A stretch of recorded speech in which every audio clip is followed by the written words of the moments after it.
Okay, so this video today is going to be brutally honest because I have not looked in my bug out bag for a while. And you should go through it every time the season changes, so every 6 months. So, toilet paper wrapped in plastic. And a story about this bug out bag is we went to the Army surplus store because I needed a pack. The pack that I had was too big and I was tipping over when I was using it. And so I went to the Army surplus store and they had this backpack there for I think $50. And I looked at it really carefully and the stitching on the side of one of the zippers had just completely pulled out. And so I went and looked at the rest of the backpacks and they had completely pulled out. And a lot of times they do have a tendency to be kind of generic backpacks, but this one was really nice. So I went to the counter and I said, all the stitching on all these backpacks has been pulled out. Can you give me a deal? I said, I don't mind going home and stitching it up myself. So in the end, I think I got it for $25. So if you got this at a sporting goods store, you probably spent about $8,500 on it. At the Army surplus store, it was like $55 or $60. And I got it for $25 because I was willing to do the stitching back up. So it's not bad to kind of heckle with people and find out what a good deal you can get. I didn't go and cut the seams, obviously. This is a water filtration jar. It has a water filter on the inside. You have to be really careful not to get your dirty water when you're filling it on this or on the straw or anything, because then you're going to contaminate yourself again. It's even better to boil your water first if you're taking it from a source like a canal. I carry a baby wrapper. Even though I don't have babies, I have small children, and if we get into a situation where they're too tired or they're hurt, I need to be able to carry my children. This is not my favorite. My favorite is the Mayan wrap, which is just a long piece of fabric, and I like to use the same material as bed sheets because it's strong. But I just had this, so this is what I put in. I need to make one. And I need one for both of my children because it would be hard to carry a child and carry water if you didn't have your hands free. How would you do that? So you need to be able to always have your hands free, and if you needed to carry a child, you need a wrap. It doesn't matter how big your child is, you need a wrap. This is like a camel pack, except it's an Army surplus camel pack that costs like $1. And the nice thing is, again, it straps on. Emergency whistle. Lots of MREs. Again, this is a 72-hour kit. I have to eat frequently, so I have to make sure that all my MREs are wheat-free, or as wheat-free as I can get them. High protein, not a lot of wheat.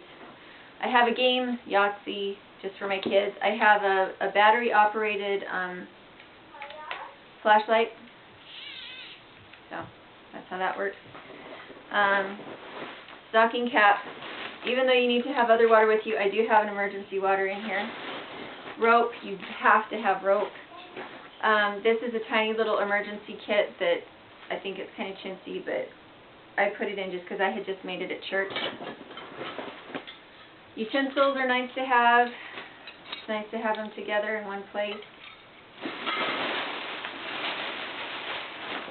Have lots and lots of garbage bags, because if it comes down to it and you get caught in a rainstorm, you just put holes in it and you wear it like a poncho and it'll keep you from getting wet.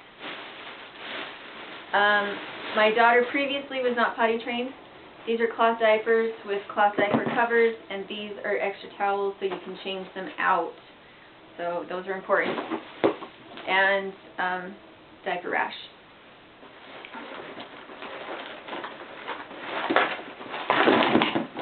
Okay, water filtration tablet, fire starter cube, compass, regular matches, medical tape, medical bandages, an indoor use candle. It's like a lantern that's a candle.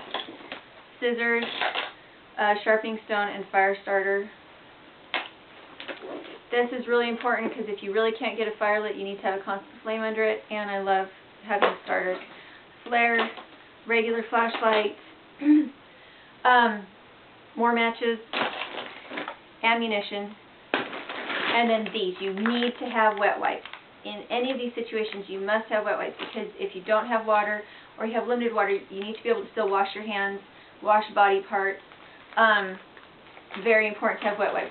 These are my go-to, would not go into the wilderness without them. And then one of the regular like lard blocks These are very high calorie cubes. And then I have a little shovel for burying solid waste.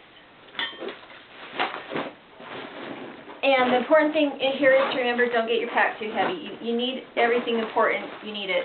Okay, change of underwear, change of socks. Not change of clothes necessarily. Change of underwear, change of socks. Dust mask. Emergency blanket. This is like aluminum foil blanket. Emergency kit. Sanitation kit. With little travel size shampoos and stuff. Little diapers, a suction tube, vitamin C, ibuprofen, Benadryl, and moleskin. These little suction tubes are really important to have because even with bigger kids, if they get something in there, you need to be able to suck it out. Sunscreen, foot powder, hand sanitizer, tweezers, Q-tips, and finger condoms. If you get cut, you need to stop the bleeding. You need to keep it protected. The finger condoms work really well. And a thermometer, one of those instant reading thermometers. Listerine, another flashlight, another emergency blanket, and a poncho. And I think I got through it all. Oh, you need gloves. Do not have a backpack without gloves. If you are in an emergency situation and you don't have gloves, there could be glass around and stuff. You need to have gloves. Good leather gloves. Easy access. And then, I don't know if you can see the 5-gallon water bucket. I keep that next to the back door. If there was an emergency, I would take that 5-gallon water bucket and I would put it in my car. And if I knew I had to leave my house, I would take my jogging stroller, because it would save calories, because I could put the water and I could put my backpack and maybe a child in my jogging stroller. My jogging stroller folds up. I can put it in the trunk, and then if we have some kind of emergency situation where they take us somewhere, I could put all of it inside my jogging stroller and it will be safe. Well, as safe as it can be in that situation. Okay, so that is my backpack and what I have in it. And there's other things that I need to have in it, and that's why I go through it every 6 months to change things out. Like, I want a sun hat in here now. And, let's see, and this is my change of clothes. Do not put short sleeve shirt. You need a long sleeve shirt and long pants. Do not bother with shorts, and never, ever, ever put flip-flops. And you need to make sure that your pants still fit. And I think that's it. Always closed-toed shoes. Always, always, always, if you don't have closed-toed shoes on, have them in your vehicle. Because in an emergency situation, you cannot be wearing flip-flops and sandals. And I think that's it. If any of you have a comment about how I should have added something else, make sure to comment, and I will take that into consideration.